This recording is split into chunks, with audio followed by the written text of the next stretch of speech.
Welcome back. In this video, we will talk about Lyapunov's stability theorems.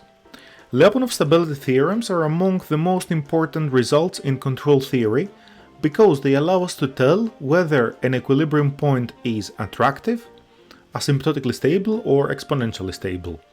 Alexander Lyapunov was a Russian mathematician and physicist, and we'll see that his theory is heavily inspired by physics.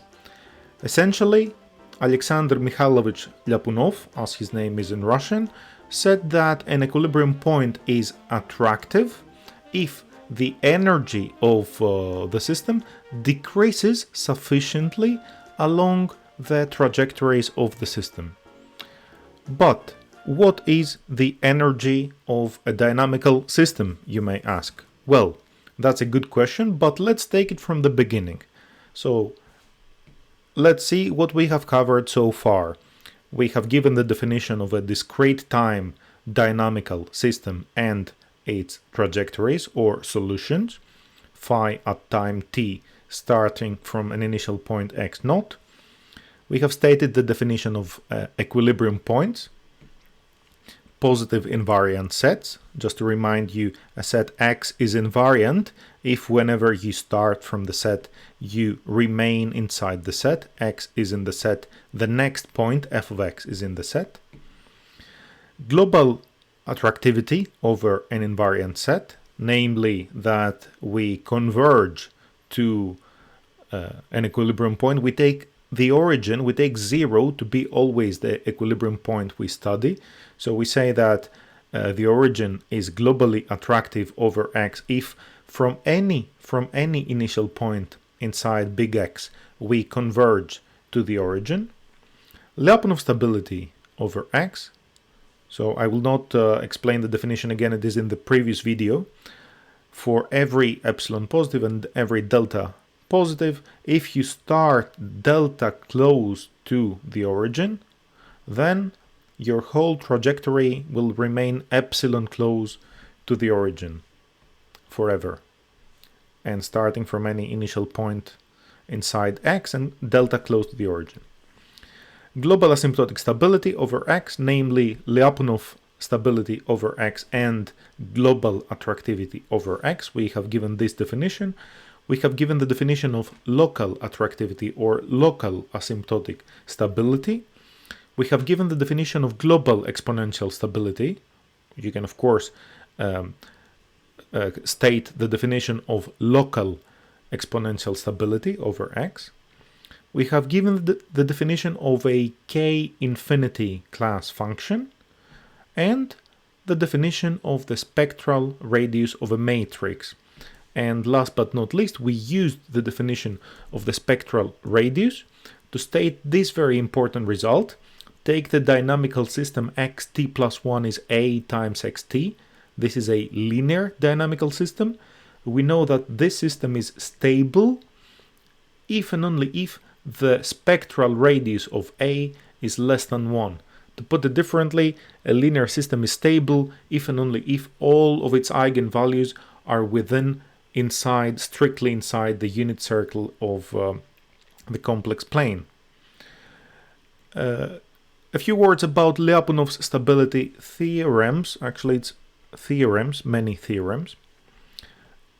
They are useful because we can tell whether the origin is attractive or asymptotically or exponentially stable. In fact, we will state here 3 versions of Lyapunov's theorems.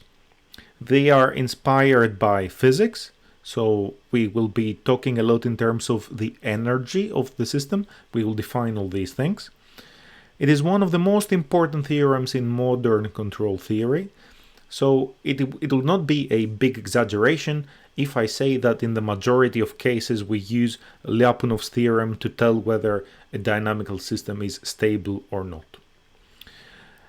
They are suitable for nonlinear systems, so we will not be focusing exclusively on linear systems as we did previously. Now we can study any nonlinear system, and we can also study constrained systems as well.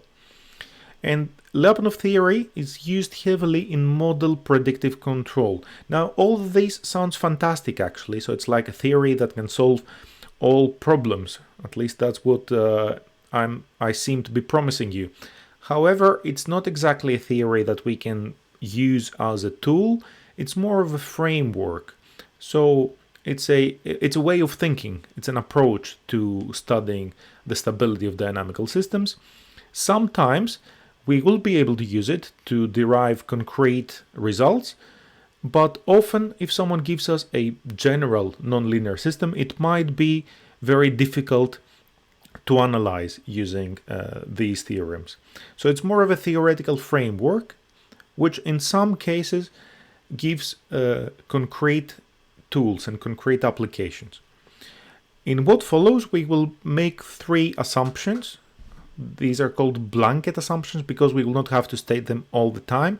So from now on and throughout this video lecture, we will be focusing only on discrete time dynamical systems like this. Xt plus 1 is f of xt. I'm not imposing any assumptions on f, so I'm not saying that f is even a continuous function. F is anything. 0 is an equilibrium point of the system, or to put it differently, f of 0 is equal to 0.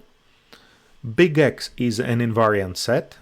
If you don't have one, you might want to use the invariant set Rn, or you might want to use a particular invariant set you have.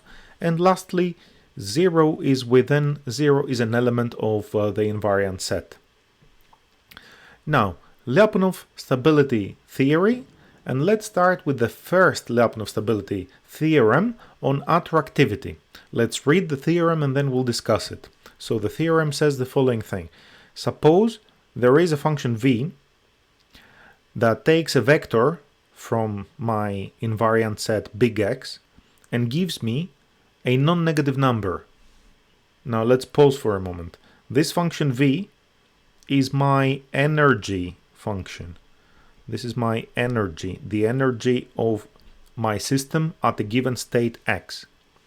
And say that there is a k infinity class function alpha. To make it more specific here, think of a particular k infinity class function. This can be absolutely anything you like as a designer of as a person who studies this problem. Take, for example, this function to be s squared, or some constant c times s squared. This can be any k infinity class function. Now again, suppose that you have an energy function such that this inequality is satisfied. Let's have a look at the inequality. It says that the energy of the system at the next state minus the energy of the system at the current state is less than or equal, and some quantity here, and if you look, this quantity is always non-positive. It is negative, or it can be 0 because I have a k-class function there with a minus. So if not anything, this is saying that the next energy minus the current energy cannot be positive. So this implies that the next energy of my system is less than or equal the energy at the current state of the system. So I have a decreasing energy. But it is not just decreasing, it is, let me move this a little to the left, it is decreasing, and you have a minus alpha of the norm of x. This means that it is decreasing by at least alpha of the norm of x. It is decreasing by at least something. So first of all, v can be interpreted as the energy function of the system. And once again, the next energy minus the current energy is less than or equal a sufficiently negative decrease. If I have this energy decrease condition, if this energy decrease condition holds for every point x in my invariant set, then have a look. The origin is globally attractive over x. So I'm stating here a condition that involves an energy function, that, by the way, I'm not telling you how to determine this energy function. I'm just telling you if you can come up with any energy function v that just gives a non-negative energy value, and your energy satisfies this inequality, then the origin is globally attractive over x. And V is your energy function. Notice something here, there are no limitations, there are no qualifications, there are no conditions on F. F can be anything. It can be continuous, it can be discontinuous, it might be smooth. We have no clue how F looks like. So this theorem is very general. It can be applied to any system. F can be really non-linear. It can be non-linear, it can even be discontinuous. Next point, sometimes this energy V can be taken to be the physical energy of the physical system, the actual energy, like, I don't know, kinetic plus potential energy, or something like this. But not always. In fact, the theorem gives us quite some freedom to choose V as we like. So sometimes, however, we can take inspiration from physics. Then, there are no qualifications on V. You can take it to be continuous, you can take it to be discontinuous, you can take it to be simple, you can take it to be very complicated. It's up to you. It can be anything. This inequality is known as the Lyapunov decrease condition, LDC. LDC is an energy decrease condition. This inequality here tells us that the next energy minus the current energy decreases by a certain quantity. And in fact, it says that it decreases sufficiently. What do we mean when we say sufficiently? We mean as much as necessary, so that we can arrive at this result, that the origin is globally attractive. So what is the meaning of sufficient? The theorem says that sufficient is for the energy to decrease by at least a function of the norm of x. The farther away you go from the origin, let's say the origin is here, the farther away you go from there, the more your energy has to decrease. If you're very close, it is sufficient that your energy decreases by a smaller amount. The farther away you go from the origin, the larger the norm of x. Okay, this is how you measure the distance from the origin, the norm of x. And this k infinity class function is continuous and strictly increasing. So the larger the norm of x, the larger this k infinity class function of the norm of x. For example, if you choose your function to be, look, I'll rewrite it. You can choose it to be like this, minus a constant c times the norm of x. Or you can choose it to be minus c times the norm of x squared. In this case, this is your function alpha of the norm of x. You can take this function to be anything you like. There are no limitations, so long as it is a k infinity class function. So this is our sufficient energy decrease condition, and sometimes indeed we will be taking this function alpha to be a quadratic function. This is a very popular choice actually. This will be very, very often just a simple, humble quadratic function. Next point, I said this before, I'll say this once again. If the Lyapunov decrease condition holds, if your energy decrease condition holds, then the energy of the first point is, the energy of the next point of x1 is not larger than the energy of the first point. So the second point can have a smaller energy or equal energy to the previous point. In fact, it is allowed to be equal. You know why? Because if x0 is equal to 0, then of course this implies that x1 is equal to 0. And in this special case, of course, v of x1 is equal to v of x0. But if x0 is not equal to 0, then v of x1 is less than or equal v of x0 minus alpha of the norm of x0. And this quantity, alpha of the norm of x naught, is not equal to 0. This quantity here is not equal to 0. This implies that if x naught is not the 0 vector, then v of x1 is in fact strictly smaller than the energy at the initial point. The energy at time 1, the energy of the state of the system state at time 1 is strictly less than the energy of the state at time 0. Next point, it is generally difficult to determine such a function. How do you determine such a function? In general, we don't know. In special cases, we have recipes. For special cases of special systems, we have guidelines. If the system is a linear system, I'll show you in a moment what happens. If it is a non-linear system, I'll show you in the next video recording, in the next video lecture.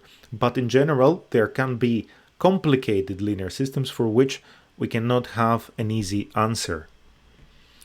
And typically, we focus only on certain parametric families of functions. For example, we take v to be a quadratic function.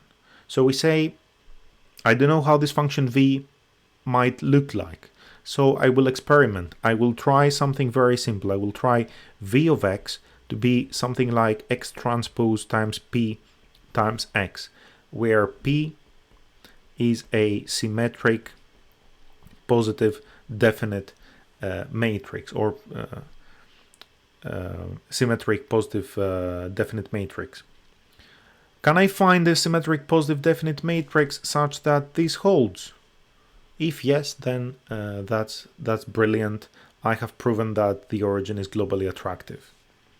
In fact, apologies, I can take this to be symmetric positive semi-definite.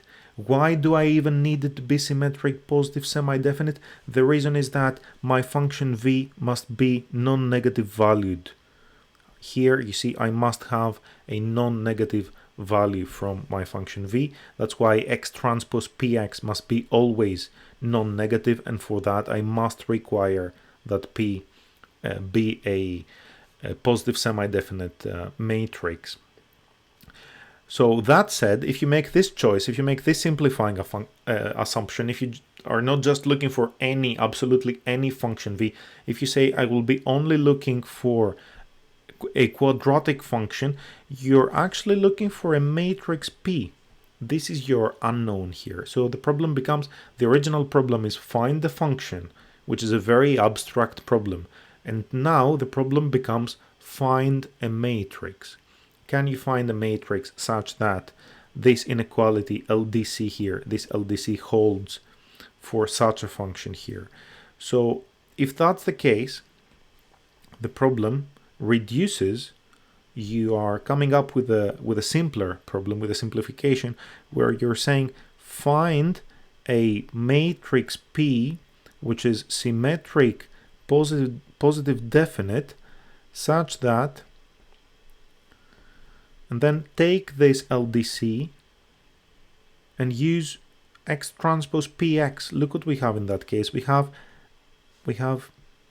f of x transpose p f of x minus x transpose px is less than or equal some minus k infinity class function of the norm of x. And even here you can make a simplifying assumption. You can say, let's take this to be of the form like c, where c is a constant, times the norm of x squared.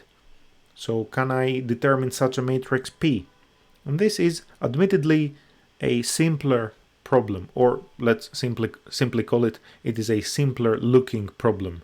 In the original setting, you're looking for a function v. Here, you're looking for a matrix P. And I should have written that this must hold for all vectors x in the given invariant set big X. The theorem has a local version, which you can find in the exercises in the handout if you want. And another thing I wanted to say is that this norm can be the Euclidean norm, of course, but you can put there any norm you like. So your LDC, your Lyapunov decrease condition, can be the energy of the next state minus the energy of the current state is sufficiently small, decreases sufficiently, by, and you can put here something like, let's say, a constant c times the q norm of x squared. What is the q norm? Let me remind you. The q norm of x, I'll put the square here as well, is x transpose qx.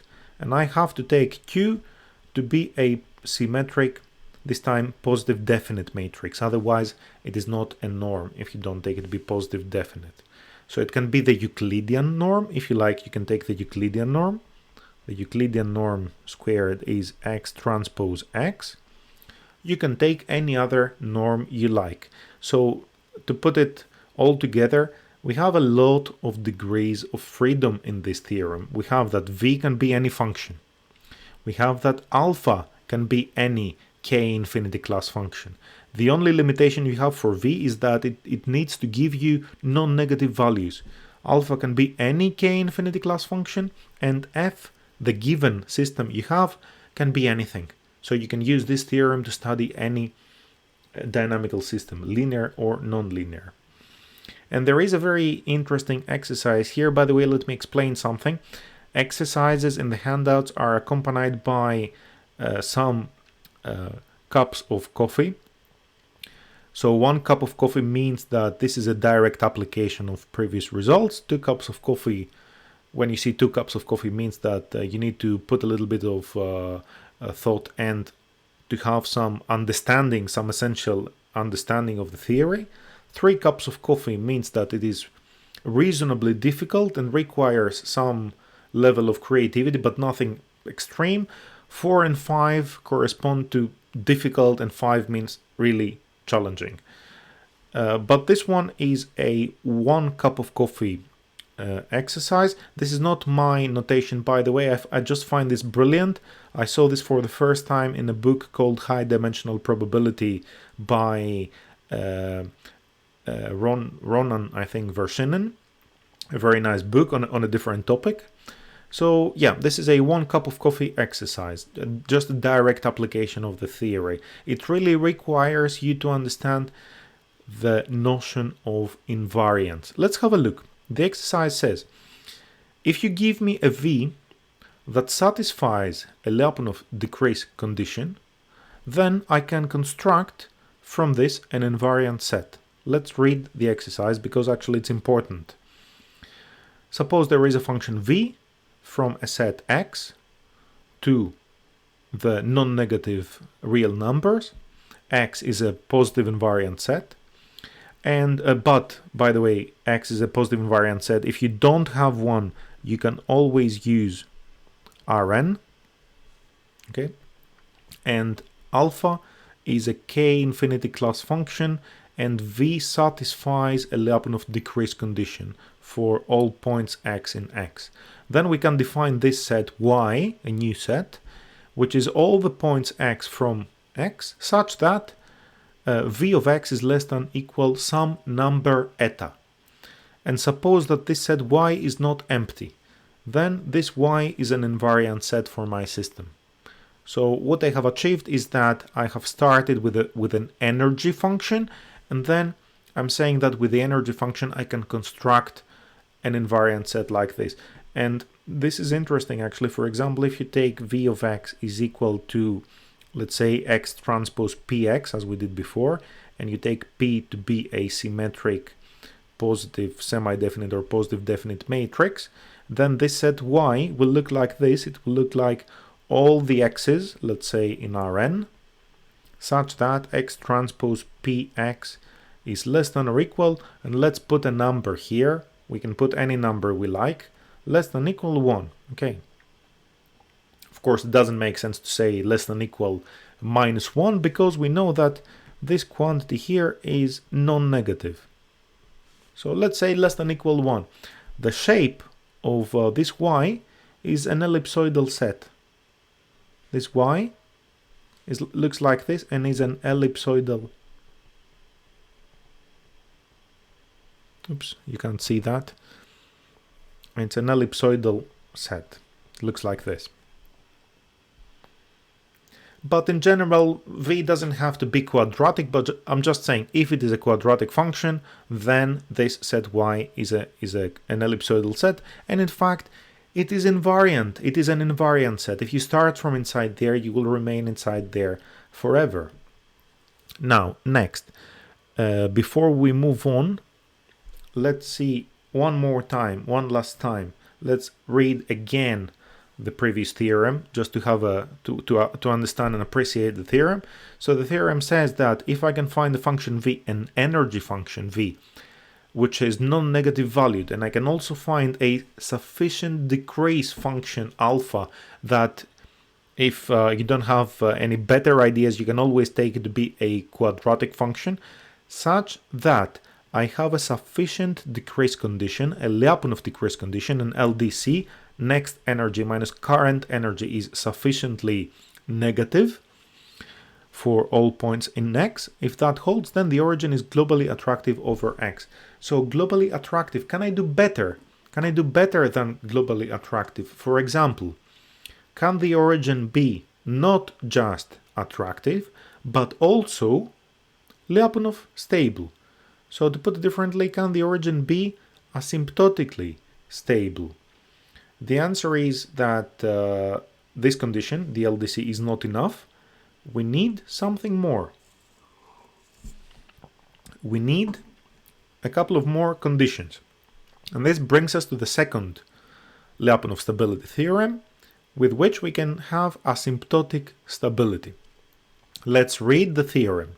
Suppose that there is a function v, as before, from my invariant set to the non-negative real numbers, and there is again a k infinity class function, same as before, such that the LDC holds. So this part of the theorem says that suppose that I have the same as in the previous theorem. And then it says if additionally there are functions alpha underlined and alpha overlined, both of them k infinity class functions, and there is a number r small, or whatever, actually, it doesn't need to be small, small is subjective, such that a global lower bound holds on v and a local upper bound holds. Don't read the inequalities just as yet. I'll tell you in a moment what these mean. So if there is a global lower bound, a lower bound from below everywhere, and there is a local upper bound just locally close to the origin, then the origin is globally asymptotically stable.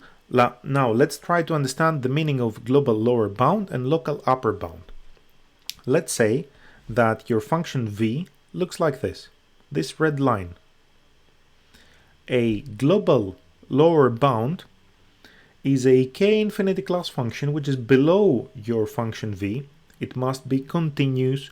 At 0 it must be equal to 0, and it must be strictly increasing, and it must go to infinity as x goes to infinity. So there is such a function here. This is your function alpha underlined, which is below. It is below your function v. This is your global lower bound.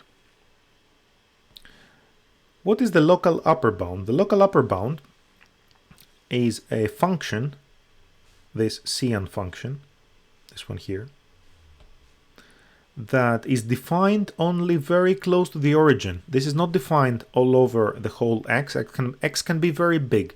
No, we don't want that.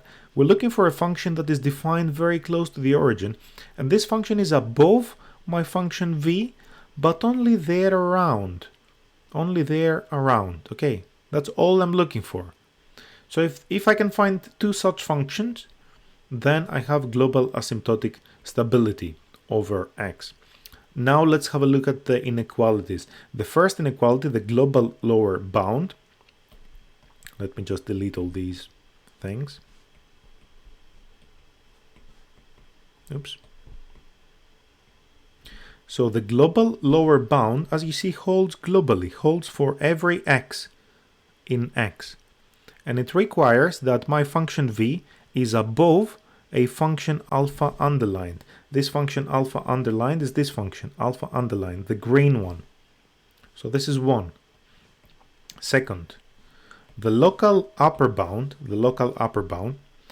needs to be satisfied for all x in x again, but not everywhere in x and in a small region around 0. So here in a ball in a region of radius r. That's why it is called local. And we require that v is below alpha overlined. So this is my function alpha overlined. And we'll give examples of functions actually that satisfy these two requirements. Quadratic functions, in fact, satisfy these two requirements. I'll give you more details in a moment.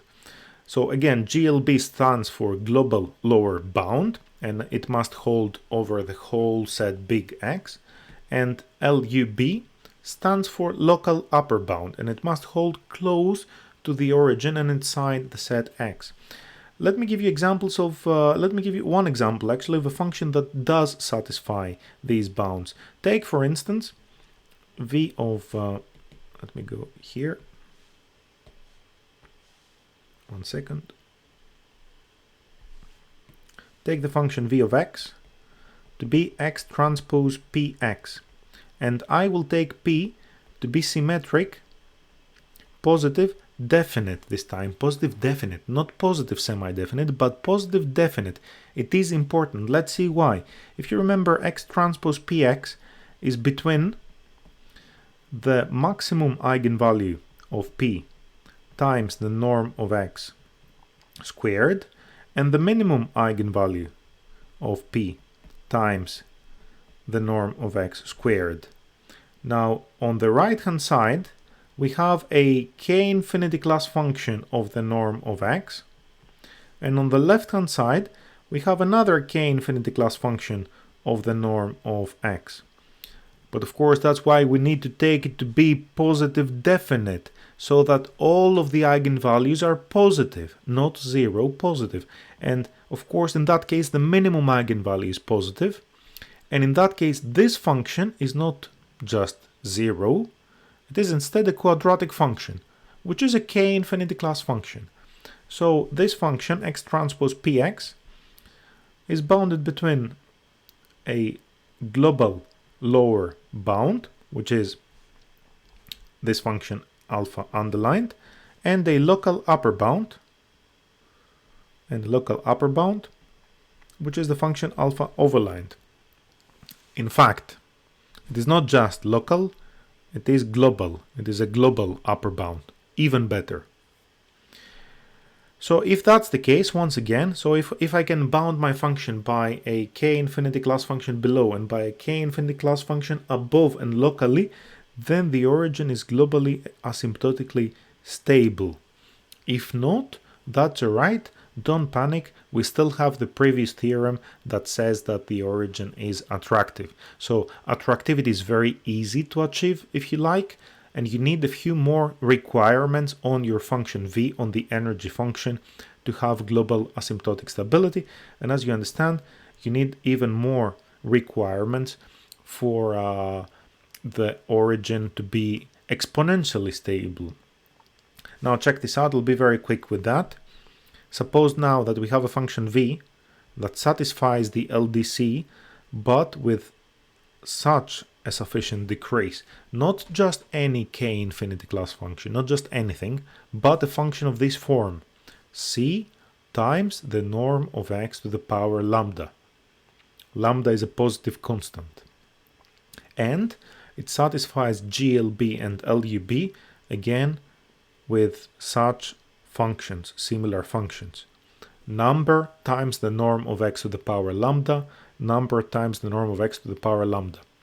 So if that's the case, if you can find not any k-infinity class functions, but this type of k-infinity class functions, then you have exponential stability locally, local exponential stability over x. So these are the three Lyapunov stability theorems. And let's see how we can use them. Let's see how we can apply them when it comes to the simpler of cases, the case of linear systems. So take a linear system like this.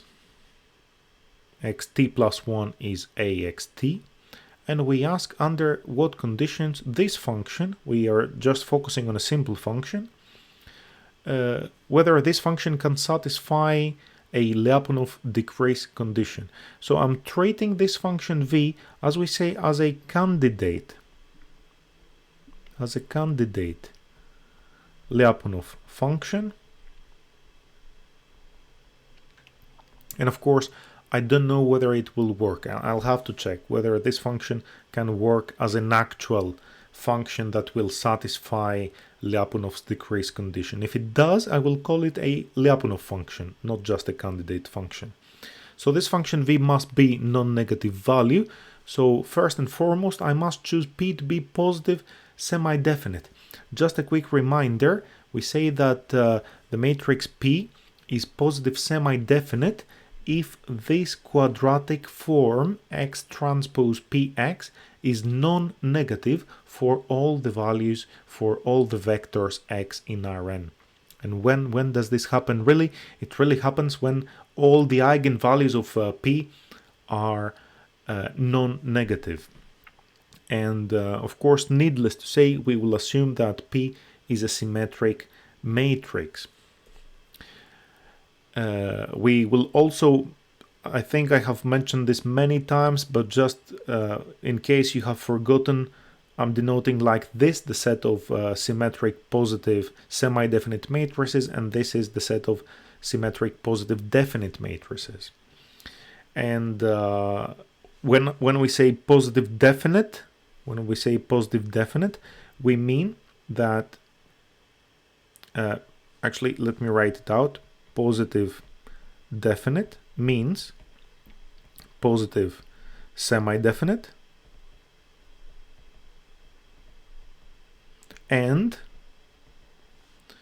if x transpose C, in this case x, is equal to 0, this implies that x is equal to 0. Or what I have written here, in any other case, if x is not equal to 0, this will be certainly positive if x is not equal to 0. The only way to get x transpose Cx is equal to 0 if x is positive. Two different ways to express the same exact thing. Now back to the problem statement. We are using a quadratic function as a candidate function to see what we can get from here. And this function satisfies the LDC if the energy of the next state, Ax, minus the energy of the current state is less than or equal minus a k infinity class function of the norm of x. Like I said before, you can take this to be quadratic just to make things simpler. So what is this v of Ax? It is x transpose A transpose P Ax minus x transpose Px, again less than or equal minus k class function of the norm of x. And be clear, I'm taking here big X to be Rn.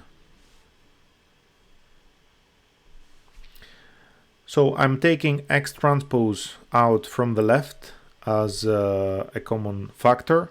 I'm taking x outside from the right as a common factor again. And I'm writing x transpose A transpose PA minus A is less than or equal minus k infinity class function of the norm of x. So I'm wondering whether I can satisfy this inequality for all vectors x. And to make things a little easier, as we did before, I'm taking this vector, this norm of x to be the square root of x transpose qx, which is, you can take the Euclidean norm here. I'm just taking this norm because it's quadratic at the end of the day. And I'm taking alpha of s to be s squared, so I will here end up simply with x transpose qx. So on the one hand, this is general enough because you can put any matrix Q that is a symmetric positive definite there. So it is not just the Euclidean norm. You have some freedom, you have some degrees of freedom in choosing Q, but it's not very abstract. I mean, it's not like any k infinity class function. I'm focusing only on quadratic functions. Now with that, the Lyapunov decrease condition becomes this. X transpose A transpose PA minus PX is less than or equal minus X transpose QX.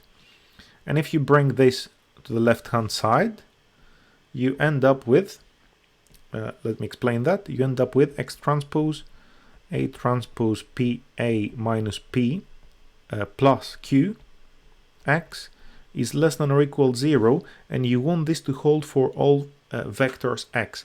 So it's like X transpose times some matrix times X is negative. When is this the case? This is the case only when A transpose PA minus P plus Q is negative semi-definite. So this is what we need to hold.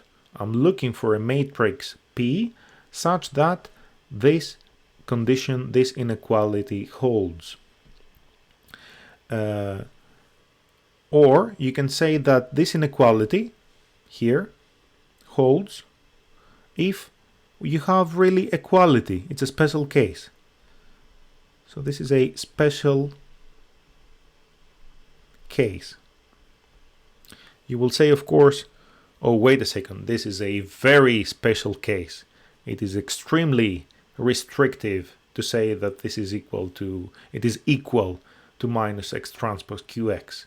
So before you gave it the freedom to be less than or equal, and now you're telling me, so a special case is to be equal. Well, yeah, okay, of course a special case is to be equal to minus X transpose QX, and in this case you end up with an equality. So previously you ended up with an inequality. This is indeed the most general thing you can do, and I will not try to convince you that we haven't really made any discounts here, but just take this to be a special case, really. So just take the inequality to have the equality as a special case. So we ended up with an equation. A transpose PA minus P is equal to minus Q. The question is, can we find a matrix? We're looking for a matrix. Can we find a matrix P, which must be symmetric and positive definite,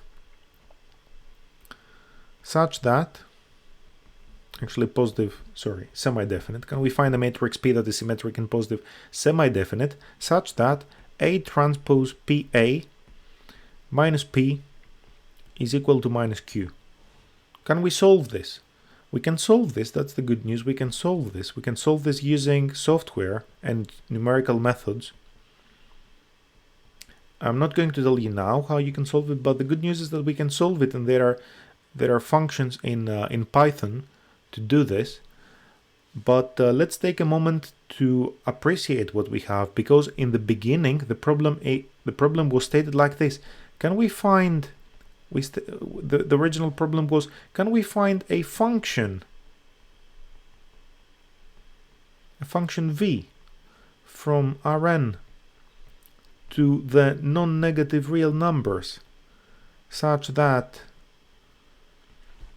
v of ax minus v of x is less than or equal minus k infinity class function of the norm of a norm actually of x for all x that are vectors, and we find the function v. This original problem is immensely more complicated. I mean, we're looking for any function. That's a very complicated problem. But here we have pinned it down to the class of quadratic functions. So we said, no, we will not be looking for any functions. We will focus exclusively on quadratic functions. So here v is quadratic. It is v of x is x transpose px. And we also said No, we will not allow here alpha to be just any k infinity class function. I'll make it more specific. So I'm saying that alpha of the norm of x is simply x transpose qx, just that. And we did one more simplification. We said, no, we will not be allowing this to be less than or equal, but we will focus only on the case where this is equal. So we made a few discounts. We focused a little bit. We made the problem a bit more specific. This became equals only. So lots of simplifications, lots of special cases, but thankfully the good news is that we ended up with an equation. This equation has a name. It is called the discrete Lyapunov equation, and we can solve it. Maybe we can solve it, and maybe this will give us a matrix P. If we can solve it and we get a matrix P, we conclude that the origin of the linear system is attractive. And of course, since it is attractive, it is also Lyapunov stable, it is also exponentially stable. We know that from before.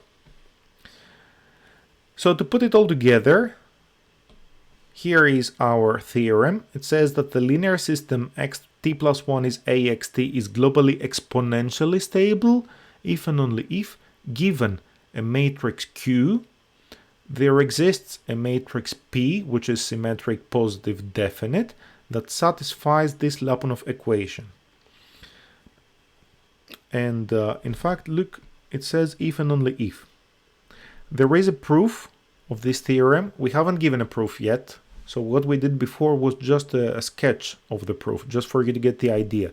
You can find the proof in the handouts, in handout number 5, I think. We haven't proven the if and only if part. We proved only the if part. So indeed, if you can find such a matrix P from Lyapunov's attractivity theorem, you know that the origin is attractive. Yes, because you just determined an energy function. You just established that this is an energy function. But what if you cannot find such a function P, such a matrix P? Well, if you cannot find the matrix P, maybe you shouldn't have taken a quadratic function here. Maybe you should have thought better. Maybe the function you're looking for is not quadratic. But the theorem says that, you know what, if you cannot find a quadratic function, you cannot find any other. And this is great news, actually. If you cannot find a quadratic function, there is no other function you can find that does the job. So the theorem tells you, take this equation here, take this equation, give it to Python, see if you can get a matrix P, and if you can, then you can say confidently that your linear system, that the origin is stable. It is in fact exponentially stable, of course, for your linear system. And the matrix P that solves this equation is unique in this set of symmetric positive definite matrices. There is no other matrix P that solves this equation, and this function satisfies the conditions of Lyapunov's theorem. And this is your energy function. So when the system is linear, this is your energy function. X transpose Px is my energy function.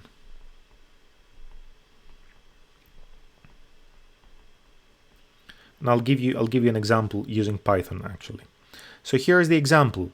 Take this dynamical system. Xt plus 1 is this matrix times xt, and of course I can determine the eigenvalues to tell whether the system is stable or not. But I don't want to do that. I want to do something else. Look, I want to take a matrix Q to be the identity matrix, and then using Python code, I determine this matrix P. Indeed, you can verify for yourselves that this matrix P satisfies the equation A transpose PA minus A is equal to minus Q.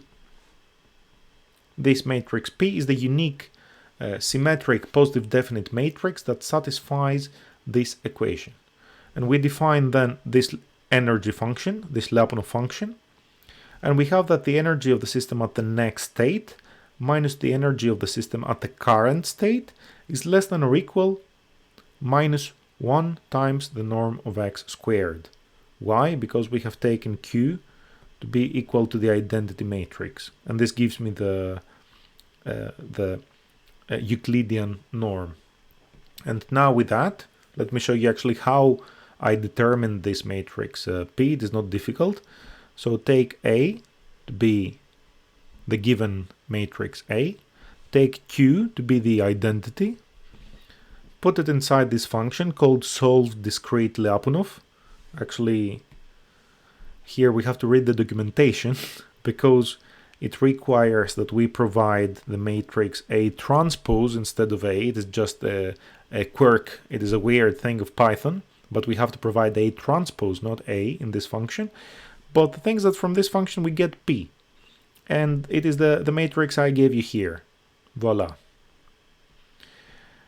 And another interesting thing, if you start from anywhere on this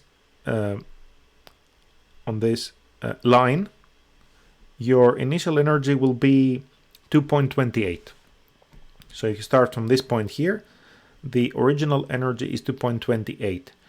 From the Lyapunov decrease condition, you have this.